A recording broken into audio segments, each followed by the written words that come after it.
Yeah, just thank you to everybody for joining.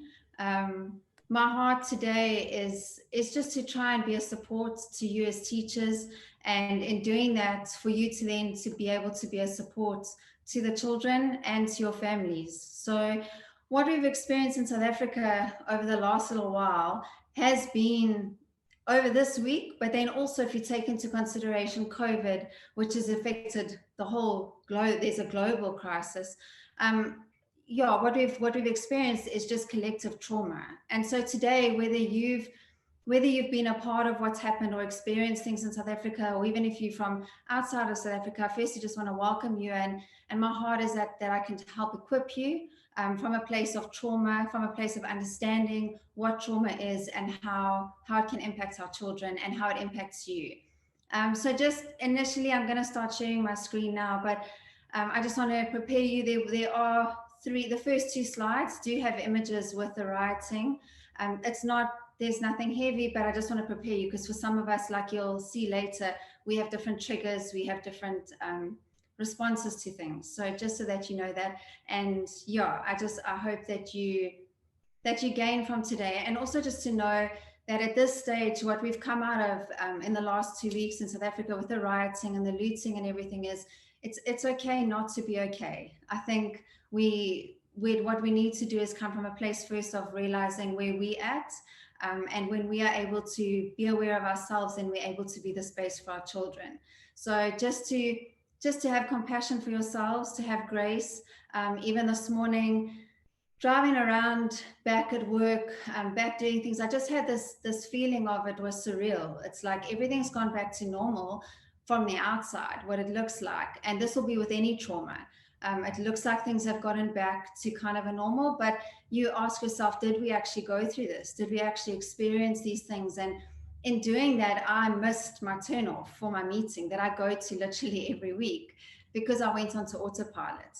And so it was just that brought me back to the awareness of we all are struggling and going to struggle at times, and just to have the grace for yourselves in that moment and to know that it's okay if we don't all have it together all the time.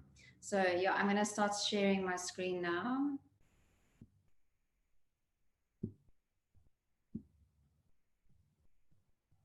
Okay, so yeah, just trauma in the classroom. Like I said, it is a collective trauma that we have experienced with these riots. So some people will, from this moment, say, "But we weren't there," or some of us experienced it worse than others. Some people were quite sheltered. Other people were on the front of what was happening.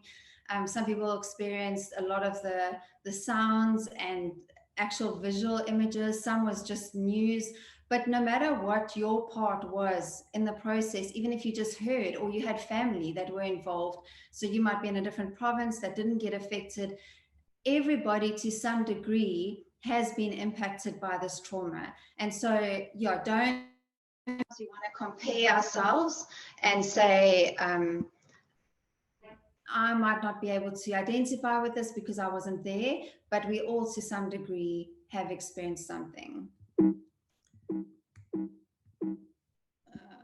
Okay, so trauma, just as a definition, trauma is not, sorry, I just want to, this is new for me too. Trauma is not, so it used to be defined differently, but now trauma is not only direct exposure to an event or to something traumatic, but it's also witnessing those traumatic events.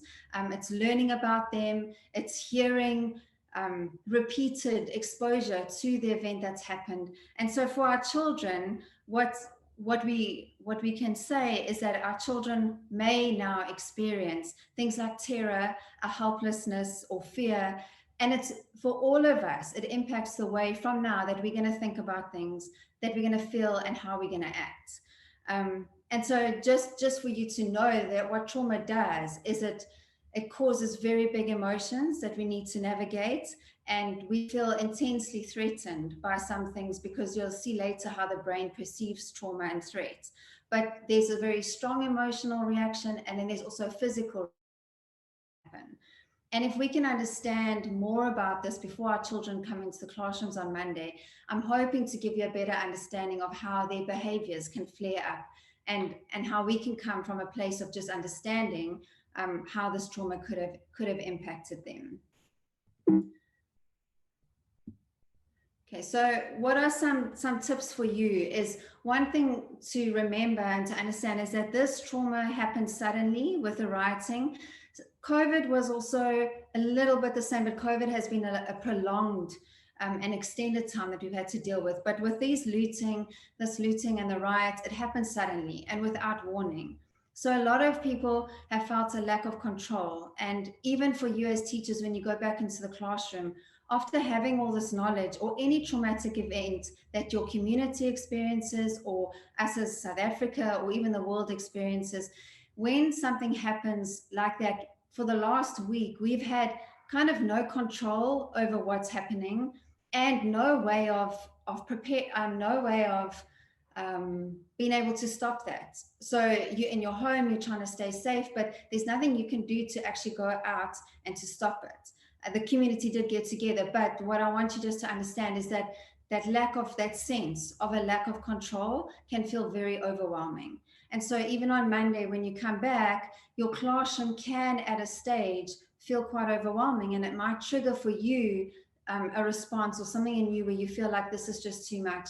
In that moment, just remember to take a step back, to breathe, and to let yourself know that you are okay. You can try and deal with the situation, because like you're going to see, some children might be extra clingy. Separation anxiety is quite high at the moment that we're seeing in therapy. And so in a classroom environment, you're not dealing with one-on-one, you're dealing with a whole group. And as a teacher, I understand that, and not many other people do. So it's a gift. You are in a place that you can now help, because you're going to see the biggest thing is creating a sense of safety. And you have the privilege to help recreate that for our children. And that's how we create hope. So what are some tips for you? The biggest thing that you can do going into Monday is to create a safe space for your children. You want a space where they feel that they are able to speak their mind, that they are able to share what's going on, instead of us coming from an angle of saying, it's sorted, it's done, we now need to move on. We need to give our children the platform and the space to be able to talk about what they've gone through. Some children will have been shielded, some not, but as a whole, we can allow that space to talk and then bring them back to a place of hope, which I'll show you at the end. What we also want to do, it's crucial, is that we validate their big feelings, same as your own feelings, that we validate it. What you're feeling is, it needs to be validated, it needs to be heard. So each of us and our children need to feel seen, heard, and understood. And if we can keep that at the back of our minds and at the forefront of everything that we do, we will be able to connect with our children emotionally and help them be able to understand the chaos and not feel as overwhelmed by it. And then the last thing is, being scared is okay. We need to acknowledge that this was a time where it was scary to go through, whether you were in the roadblocks helping, whether you were taking food to people in the roadblocks. There was an air of tension and in your homes. And the difficulty is that we've all been told to still be on high alert, to not let your guard down, to not relax. And so that is very hard to keep the trauma of what's happened and go into the next week with it not being 100% rectified or back to kind of what we know as a normal. So it is okay to be scared and to not be okay, but then at the same time, we also don't want to create or allow our classrooms to become a place of fear. And so fear, it cripples us, it debilitates us. And so there are going to be many emotions, anger being one of them, and they're heightened emotions, but we just want to allow children to talk openly about the feelings, and then keep that line of not letting it go to a place of fear. So how do we help? We need to be able to check in with our children regularly and check in with ourselves. So what I would recommend on Monday is, like I said, just create that safe space. Say to them that we've all gone through a difficult time. You don't have to go into all the details, because each child has experienced it differently, but you are there to listen to them, to support them, and to be there as that place of safety. And so what we also need to realize is that by managing the media coverage that they've seen, we need to know that some of our children haven't had that limited, they haven't had that managed at all.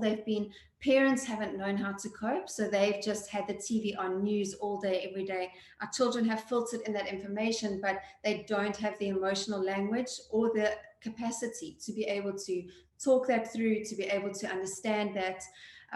In the brain, the logic and reasoning part of our brain is only fully developed in our middle 20s. So for our younger children, and obviously even up to high school, they don't have that ability to completely be able to reason, and our younger children don't have the language, and that's why we say they communicate through play. So what we just need to be cautious of is what images we now expose our children to, because it does become opportunities for example, comprehensions, bringing this topic into the classroom. But we just need to be mindful about what we're showing them, and then, like I did with you, just to prepare them, there will be this image, and realize that for some children it'll be a trigger and for some people it won't.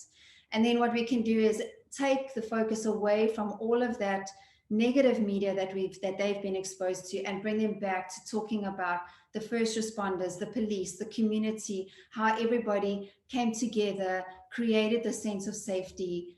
Within our communities we are safe, and bring that back for children to try and help them realize that even though there was this trauma, they do have their place of safety back again. And then we need to comfort those that are struggling with anxiety, fear, anger, because it is going to be a difficult time. So what can we do with these big emotions is, the first thing is that we need to manage our own emotions as a teacher. You pick up emotions within 3 meters of people. So if you think of a classroom environment, if I'm coming in feeling incredibly anxious and stressed and worried, my children are going to pick up on it. And so this is an opportunity for us to model good coping skills. But at the same time, like I said to you, if we aren't okay, it is okay, but we need to seek support then. Go to a colleague, even now before school starts. If you can have a plan of, if you aren't managing, who can you call? Who can you go to? Within your school systems, if you are in a management position, create that space for your staff to be able to say, I'm not okay. Often it's just needing somebody to listen for a few minutes. You can regather yourself and go back in. The one thing is just to be vigilant about and mindful of who we're talking to and where, meaning around the children, because they pick up pieces of that conversation and information, but they don't have the whole story. And again, they don't know what to do with that. And this is with any trauma. With COVID, we've also seen that, where children are picking up pieces of information and they don't know how to cope because the world is now not safe. There's this unseen threat that they don't know how to deal with. So yeah, it's important to address and to openly talk about questions our children have, but then at their age. So be honest, but at an appropriate level for what they can handle. And then we can encourage them to write or draw what they are battling with the most. As a class, we then can find positive ways to deal with the situation, writing thank you notes, baking something for a police station down the road. But for those children that are really struggling, we need to help them voice their feelings, which I will talk about reflecting back. And then we need to give them the space to process that. So for older children, it could be journals, journal entry, writing. For the younger children, drawing a picture, anything that can help get it from their inside out. So the biggest thing to do with those emotions is to reflect back, which means if one of the children come, or even a colleague, and says, I've had a really hard day, I'm struggling with this, and we just say, it's fine, it'll be okay, and move on, we haven't validated that emotion. So we need to reflect it back. I can hear this is hard for you. It seems like this is difficult to process. Or for a little one, I can see you feeling really sad today, and you're reflecting also in your face and your body language that you are there with them. That creates that sense of safety. And for our children to be able to learn, for us to be able to go back to a place of reasoning and logic, we have to have a sense of safety.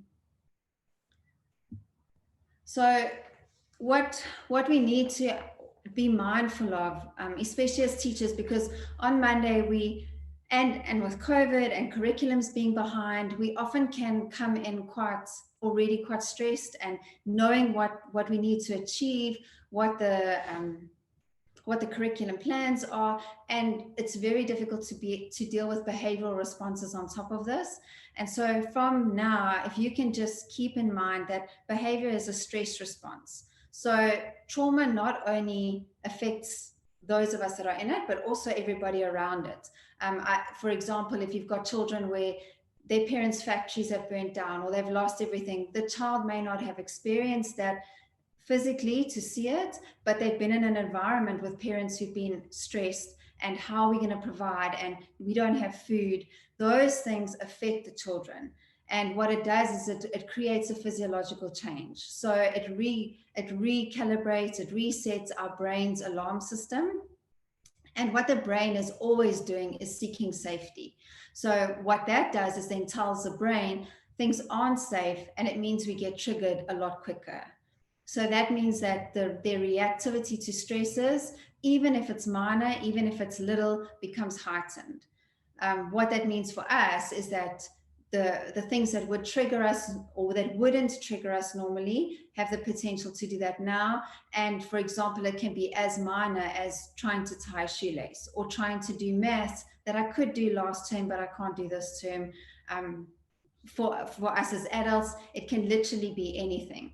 And so for even our children, it's to realize that the triggers now involve sounds, smells, sights, pictures that they see, and what they normally would be able to handle, they can't now. And so when they will then have a behavioral response, and if we can come from a place of realizing this is actually, it's a stress response, it's trying to keep the child in a state of survival, all they're trying to do is survive, all we are trying to do is survive, then we can have more compassion for those difficult behaviors. So what trauma and stress does, any trauma, is that it makes the brain go into survival mode, not self-regulation. That means that children aren't able to regulate their emotions, regulate their behaviors. We have meltdowns, we have tantrums, we have shutting down where I disengage with you. That is because when stress levels are high, we don't have energy left to manage anything else. All your brain is trying to do is survive. And so that is why we can go into things like autopilot, where I just drove past the street, because my brain is taking so much energy to try and deal with just getting through the day that we can forget things. We're more emotional than normal because there just isn't any more energy left to be able to manage this. And so what is important to realize is that we need to have compassion for ourselves, but then also compassion for others, because in this trauma-induced state, what happens is, if you can see in the middle where it says boom, there's an event, something happens, and what our brain does for survival is it says, we now need to go into survival mode, so I will fight the situation, or I will freeze or flee just to get out of it. But what we want to do is we want our children and ourselves to flourish. But how do we get there? So in a trauma-induced state, I'm not sure, I'll explain it again when I stop sharing my screen, if you can see my hand. But if you take the hand as a brain model, as a model of the brain, the top part of your brain is your prefrontal cortex with your thinkers. Then this part is your emotional brain with your amygdala. And this part is your survival brain, which is that fight, flight, freeze. So if my brain feels safe, then my amygdala is tucked in, my thinkers can give the information, everything's okay, and I can deal with things, I can process. When I flip my lid, and you'll see it's by Dan Siegel, if I flip my lid, my processing part of my brain is shut off. That means all the language senses, reasoning, thinking, problem solving is shut off, and the brain tells the amygdala you now need to step up, and you need to tell the survival part of your brain to kick in.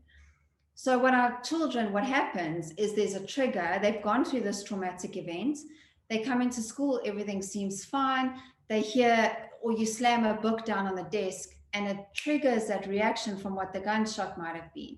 Their brain immediately goes to, I need to be safe, I need to get out of here. And they will react in one of those three ways: fight it, freeze, or flight. So they may be disrespectful, they may be more emotional, or they might just disengage. And now hopefully you can understand where that's coming from, to have the compassion to then meet them where they're at and help them through. So when I reflect, when I'm in that state, I cannot come at you from logic. So as a teacher, we often want to use logic now to help you and to say, but it's okay, they're not hearing us. What I need to do is I need to meet you at that emotional level and say, I can see this is scary. It looks like that noise was really loud for you. Remember, you're going to be okay. And then their brain starts to come back online again.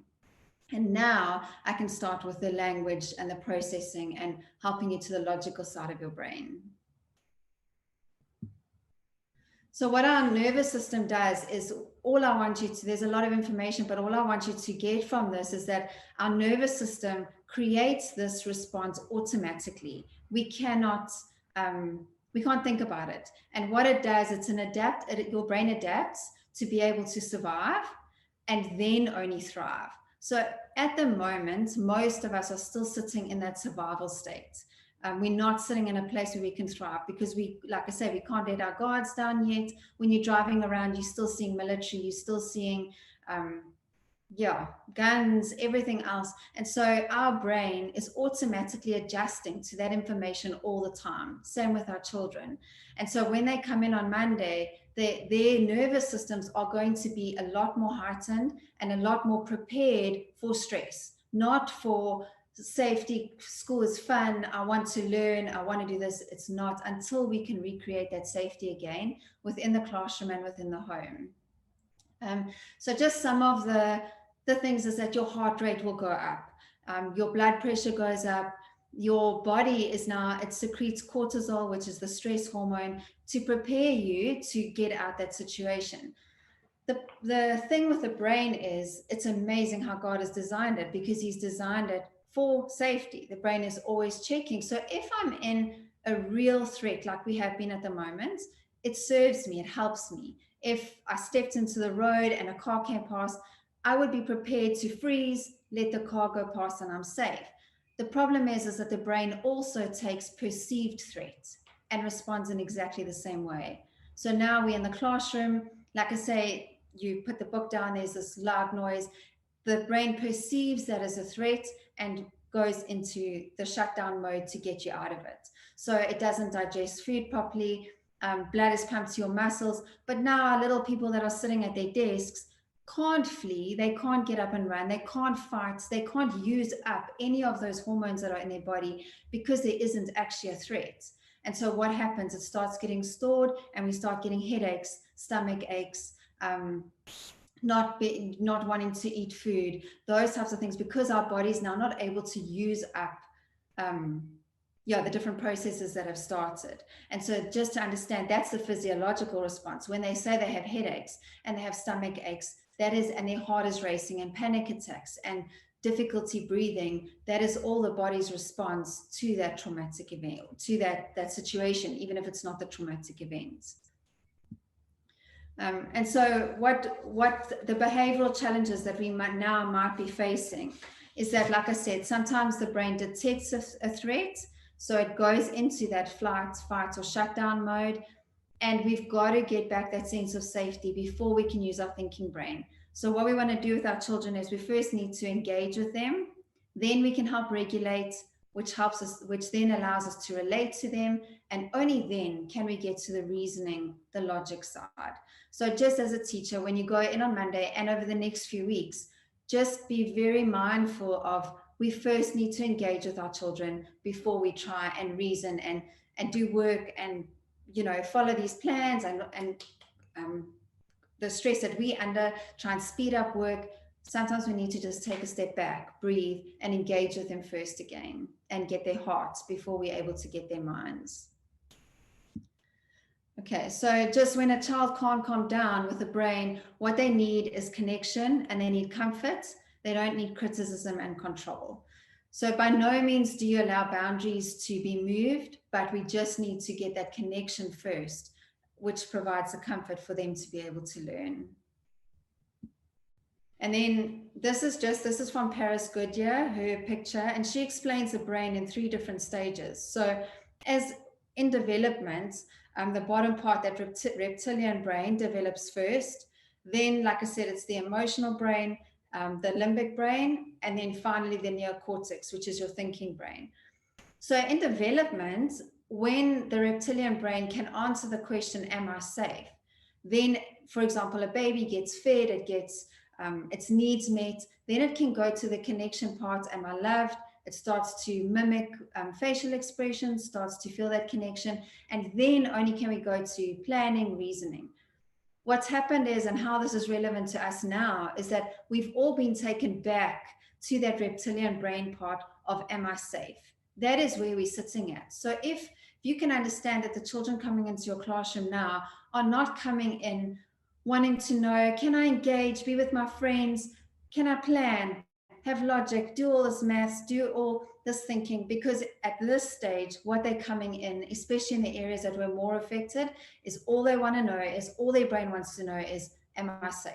Is this a safe environment? If it can't answer that I'm safe, we're not going to be able to connect with them emotionally or let them be able to use that thinking part of their brain. And so that's why it's really important just to set the platform on Monday to allow them to be able to talk about that and for us to realize what their brain is actually seeking at this stage. Then we have a window of tolerance. And so normally your window might be really high, but because of what's happened, that window has shrunk. This is just for you to realize that, to have compassion for yourselves again and the children around you, that window will stretch back up again. You will be able to tolerate more. But at this stage, because it's very little, it's going to take small things to trigger you.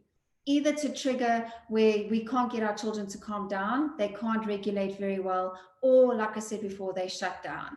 And so what we want to do is we want to, again, just reach them, connect with them emotionally, understand, let them talk, and slowly that window will be pushed back up again to what they can tolerate. And that is where the hope comes in. So if you're feeling like one day is difficult, then just realize that over time, your window of tolerance will also be pushed out again. And we can do this one day at a time. Okay, so this is just what I was explaining with the name it to tame it. When our brain flips a lid or goes offline, we want to reflect what our children are feeling so that we can connect with them and get them back online. And if you want to look up more of that, that's Dan Siegel. And then how this now impacts the classroom is just for you to know that it's going to impact language, reflective thinking, empathy, and self-control. And we are going to come more ourselves as teachers and the children from a place of reacting instead of responding. And we want to be able to shift that. We need to be able to change it back to responding instead of reacting. And the more we're self-aware of our own emotions and what we're going through and our children, the more we're able to do this. And then the quicker and the better they'll be able to learn. And so what we're seeing in our children, and this was COVID related, but because it's trauma, these are just some of the symptoms and the things that you're going to see regardless of trauma, just for you to be aware and to be able to catch those children that are maybe very vocal and very disruptive in their approach, but then also those children that are the invisible children that look like they're coping, model child, but actually they're also struggling. And so the biggest ones now is that separation anxiety, but then also use of technology. So a lot of people, like I know, their usage on their phones went up 80% in the last week. And if you think of that number of hours, what was happening to those children in the homes? Because it's a way of shutting out. It's a way of coping, surviving for some people. And so just to be aware that we need to recreate that sense of connection again. And then people have different coping mechanisms. So these are just some of the ways that it can impact families and our children. And then what else is that there's behavioral outbursts. Like I said, separation anxiety we're seeing it a lot at the moment and quite severe because children weren't safe at home, so they don't know if they're going to be safe at school. So on Monday, especially with your preschools and the drop-off zones, just to be very aware that these children are going to be very anxious being dropped off. Parents are going to be anxious because they don't know if their children will be safe at school. Is anything going to happen? And just to have an awareness of this and how we can support them. Which is, again, so it's just behavioral outbursts, containment difficulties, feeling like the world isn't safe, so I'm not able to concentrate, low energy, a lot of nightmares. Our children are struggling with nightmares, and then just zoning out, and they literally can't hear when you call them. So just very quickly, these are just some of the things that of an age group that you can see is that some of our children are very clingy from the age 5 years and younger, tearful, having tantrums, irritable, stomach aches, headaches, suddenly returning, so they regress back with behaviors such as bedwetting, sucking their thumbs. This is normal because the brain is seeking that safety. It wants to go back to when it was feeling safe. And then increased fearfulness, so that you might find more talk and more play of this traumatic event happening in their imaginative play, and then things like monsters, being fearful of things because they're not sure how to process that fear that they've experienced. And then for our 6 to 11-year-olds, they're having problems at school, isolating themselves, not being able to engage with friends and family, nightmares, delaying sleep. I don't want to go to bed, so they come to school tired, irritable, can't concentrate, again, the same physical ailments, unfounded fears, and losing interest in fun activities. And then for our older ones, having nightmares, sleep problems, trying to avoid reminders of the event or avoid places. So they may not want to go out to places they did before, being disruptive, disrespectful, behaving distractively. So again, in this state, it's very hard to remember, but just remember behavior is a stress response. So they're responding to that stress they don't know how to deal with. Isolating, angry, resentful, and again, losing interest. And so from all of this, I think that the key thing is that, especially as a teacher, to realize that we need to start with the child's sense of safety, not the behavior itself. So we're going to get there. We are going to deal with the behavior, but we need to first create that sense of safety, that connection, and then we are able to engage and connect and relate to our children, and then we are able to deal with the behavior. And so what can you do? Provide opportunities for them to talk, especially about what they've seen in the media. Encourage them to ask questions, but don't force them. So if they're children that don't want to talk, create that space so they know they can come to you, but we don't want to force it. And then acknowledge and validate their concerns. Be honest. Don't say nothing's wrong, everything's okay, but then just tailor the information to their age and what they're able to handle. And trauma has, and it does, alters the way that the child sees the world, but also how we see the world, because suddenly it's much more dangerous, frightening. They battle to trust that environment. And so what can we do? We can help rebuild their sense of safety, their sense of hope and security. And how? In the classroom, as much as possible, create routines. Prepare them. Any change that's coming, prepare them if you can, days in advance. This is going to happen. Try and keep regular times, because when the brain, how the brain gets control of that anxiety is to be able to prepare. If I can prepare, then I can stay safe.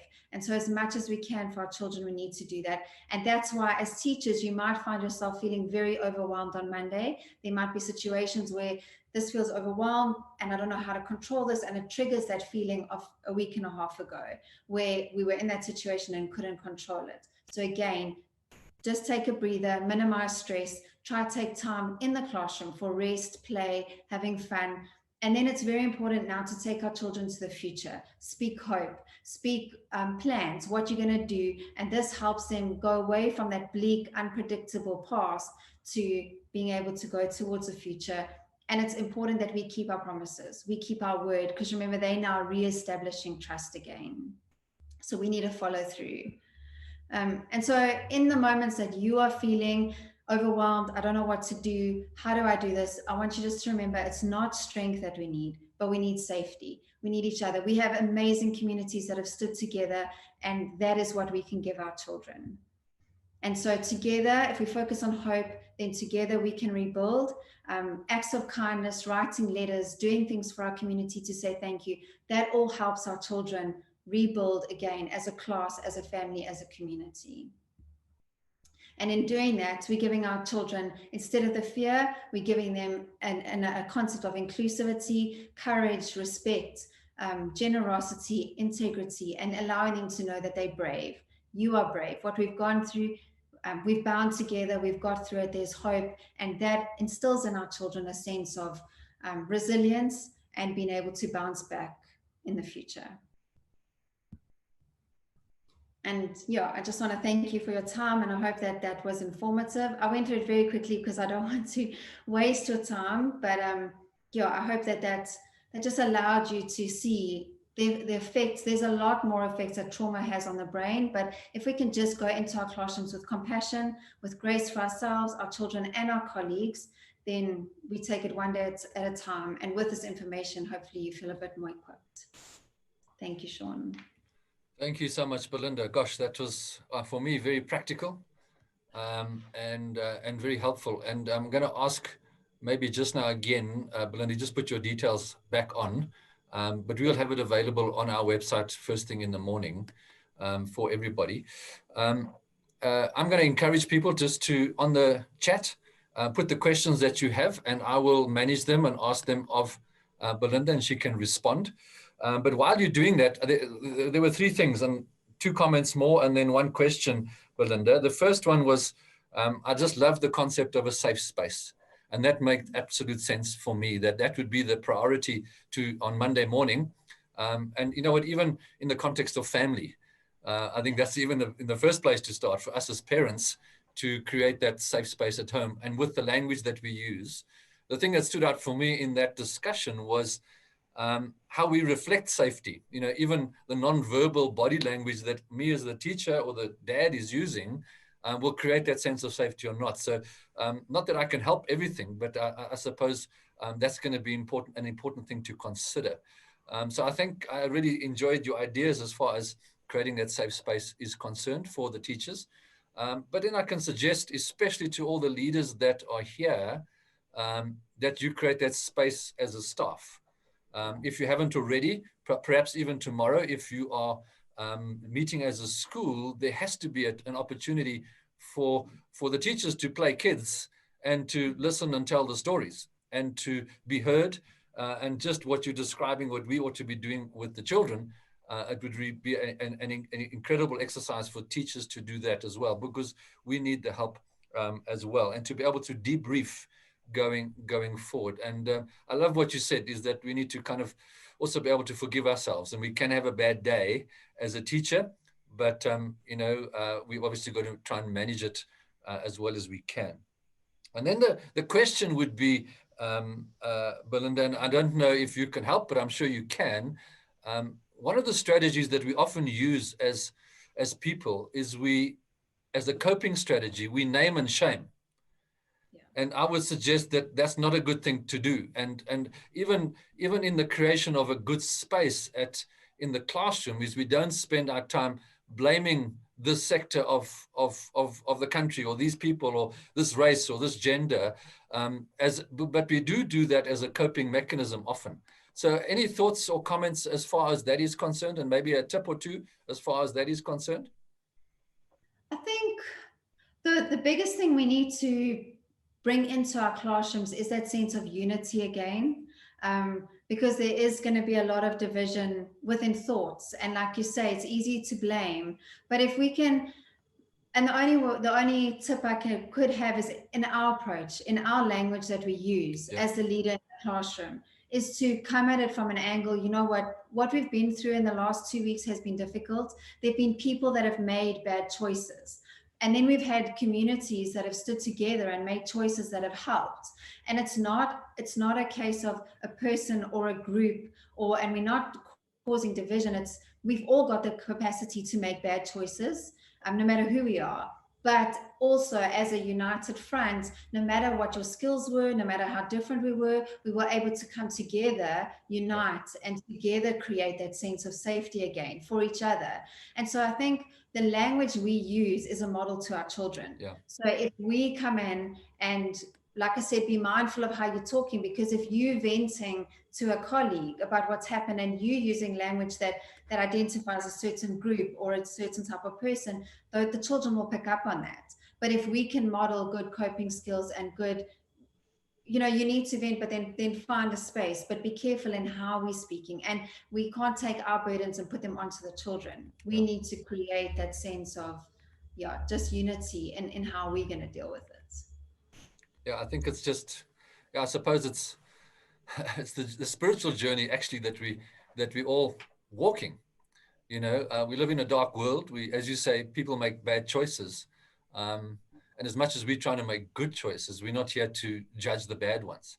But it's difficult because, as you say, the reality is that kids have had to face the brunt of many bad choices, or their parents have had to, and there've been some devastating things. And as I said, for me, often a good coping mechanism is just blaming someone else so that I feel better.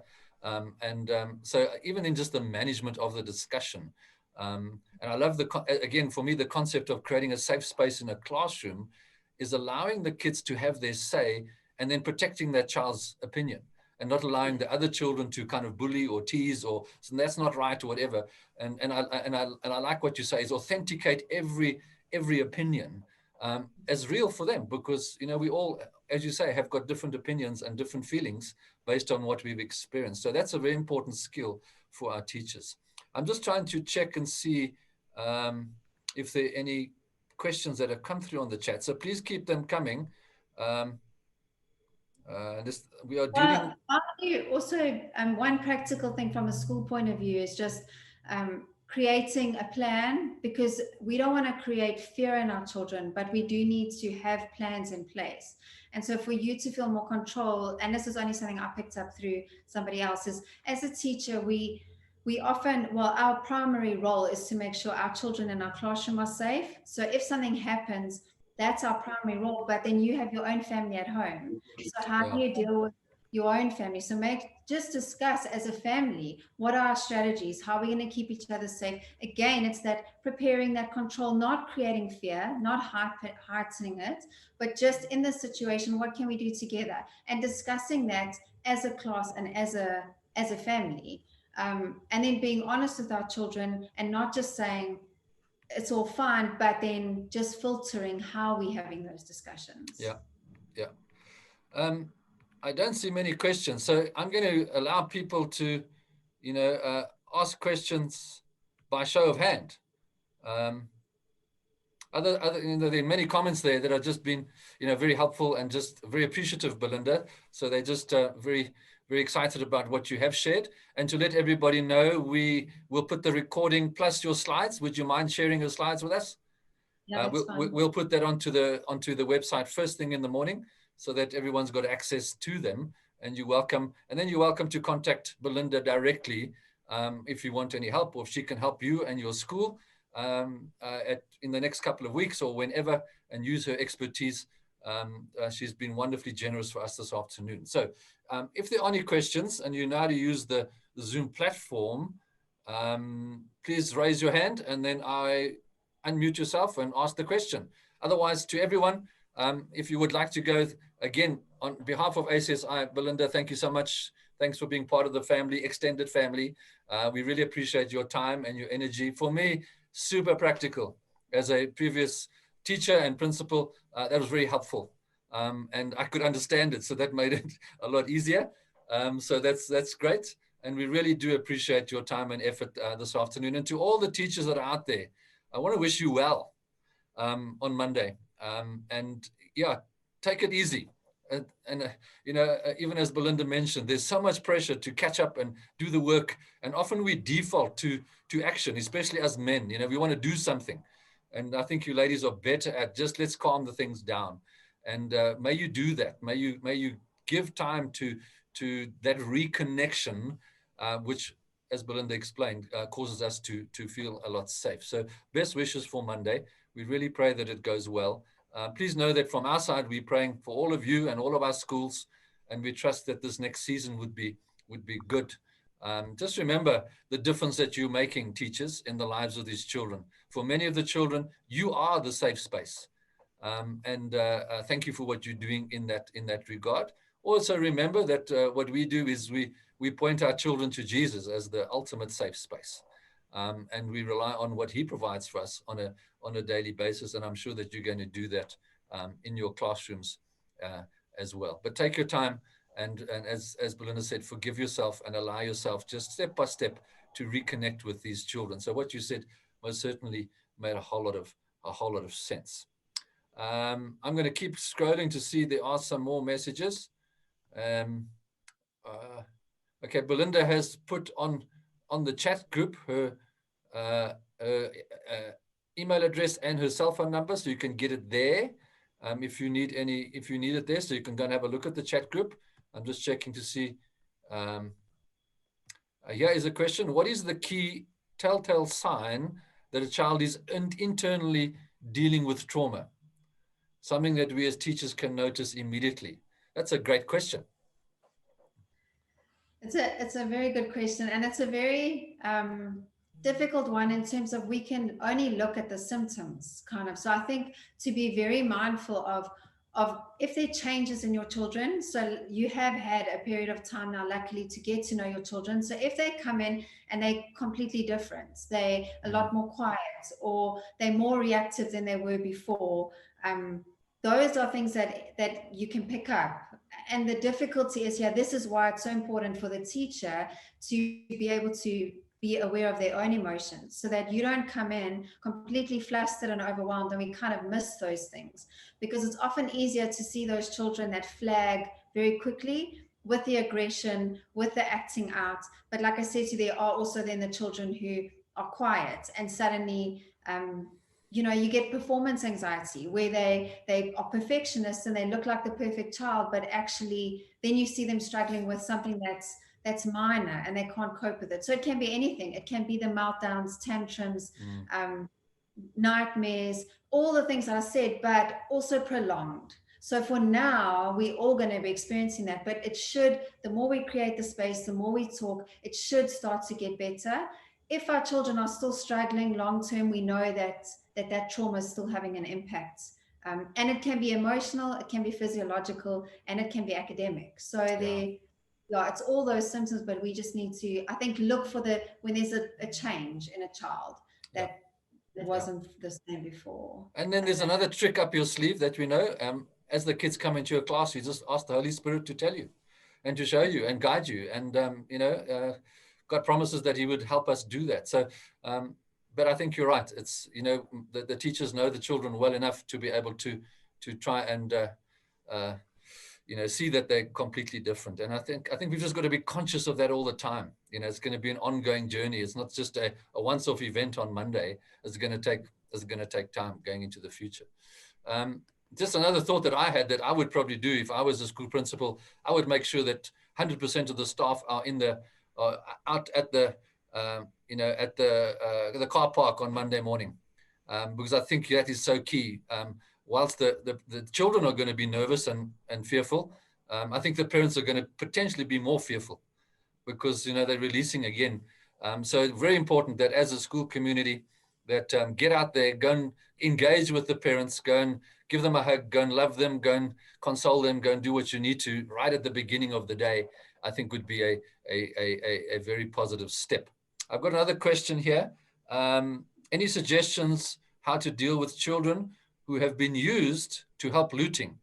Gosh, an interesting situation. Or who come back with their stories of how their parents looted. That's an interesting question for you, Belinda.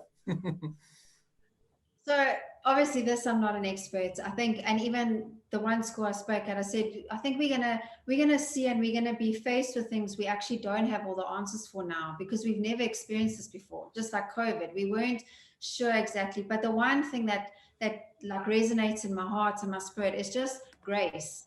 We need to be very careful with how we address that exact thing with the children, because we need to see the children as victims, not as the perpetrator. It's a lack of maybe understanding, even on the parents' part, education. Purely what I mean by that is, where are they sitting? What trauma have they experienced? Do they have the things we have in life? We've got to be very mindful of. It's easy, like you said before, it's easy to judge from the outside and this is wrong and it shouldn't happen. But we need to have compassion and grace to try and meet those children where they're at, and then gracefully try and bring them back to, okay, that's wrong, and then that understanding, but we can't go in with judgments. If we go in with judgment, we're going to shut off that child. We're not going to reach them, and they will continue that pattern, because that's what they're exposed to. So I just think, have the mindset of they're actually the victim. They're not, they were part of it, but they didn't choose to be a part of that. And then we need to help educate them so they can educate their parents and equip equipped family. Yeah. Just based on the previous question, I've got a comment from Carol. The body language changes. Look at each child as they walk into your class. Really look at them. Look into their eyes. Greet them by making eye contact. So I love that concept of engaging physically with them, and you'll get a sense. And then she supported my sentiment of asking the Holy Spirit for help. Then yeah, and also just with that, like with the nonverbal, 70 to 90% of our communication is actually nonverbal. So we've got to be very mindful of, yeah, that's why you can connect so well when you look at a person, reflect their feelings, but that's what our children will show us in their bodies. Yeah. And I love this comment. Thank you. Prayer is a powerful weapon. It changes things. So maybe even a strategy of, asking kids, what would you like us to pray for? And out of that question, maybe circumstances or feelings and issues that are affecting them personally and at home will come out of that. And then obviously we collectively pray for each other. And obviously we know the effects of prayer and what it brings and hope and all those kind of things into that community. Pray for your parents. No, I think I don't have any more questions that have come through on the questions. So I'm going to open it up to the floor. I know a lot of people have left. If there are any questions, just unmute yourself and ask the question. And otherwise, I'm going to close off. There's one coming through.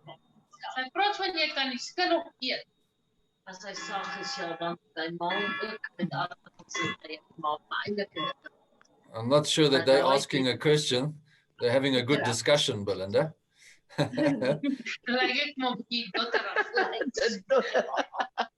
Sy sien paar van jou. Okay, any more questions from anyone else? Kom ons Magdalene, wil jy iets vra? Nee. Jy kan maar Afrikaans vra. Nee, dat lyk nie so nie. So if you don't mind, I'm going to just pray for all of us, and then just to close off this session this afternoon. Heavenly Father, thank you so much. And as we leave today, Lord, I just want to lift up every single child in each nation represented here. Lord, we know you have a soft spot for the children. We have huge concern and soft spots for each child. And Lord, help us to be your hands and feet on Monday. As your co-workers, as we bring hope, as we bring restoration, as we bring recovery, as we bring healing, as we bring comfort, all those things that are going to be needed, Lord. Whilst we pray for individual strength for every teacher, every leader, we know that you give generously, Lord, but give us the wisdom, Lord, give us the insight on Monday. Give us the discernment. Give us the patience that we may need. Give us the compassion, Lord. Give us the eyes to see, the ears to hear, the hurt and the pain. Break our hearts, Lord, for what has broken yours. And then help us to practically just, as Belinda has indicated so well, Lord, that safe space. That children would be able to express themselves and just be able to grow. Lord, we just pray for your ongoing protection of our nation, of our communities. We pray for restoration for those that have really been impacted in this time, financially or some tragic circumstances. Lord, may you be their portion. I pray, Lord, that whilst we've heard many stories of incredible unity, I pray, Lord, that you would turn all things into good. Your scripture tells us that you would do that. May we see your goodness, Lord. May we see your miracles in provision, in comfort, and the stories that our communities will be able to tell. Lord, help us restore. Help us bring back joy and hope and peace, and give us the tools to enable us to do that, Lord. So I want to lift up the children to you firstly, Lord, and I want to lift up our teachers. Thank you for our teachers, Lord. Thank you for what they are doing amidst difficult circumstances. Over this last 2 years, Lord, it's just been a real trying, difficult time for all of us. Thank you that our teachers are beacons of hope. Thank you for the hard work that they've put in, that they've just never given up. They've just pitched up every day, Lord, and they just keep giving and giving and giving. So just lift them up, Lord, and their families, keep them safe. Won't you provide for them, every single one of them? And then equip them, Lord, over these next couple of days, that they may be what the children need on Monday morning. And again, like we've been encouraged this afternoon, Lord, I just pray that the teachers would walk together as teams, as unity, that they would look after each other, support each other on this journey. And then, Lord, just lastly, thank you for Belinda. Thank you for her heart. Thank you for her presentation this afternoon. Thank you for the difference that she's made in our lives today.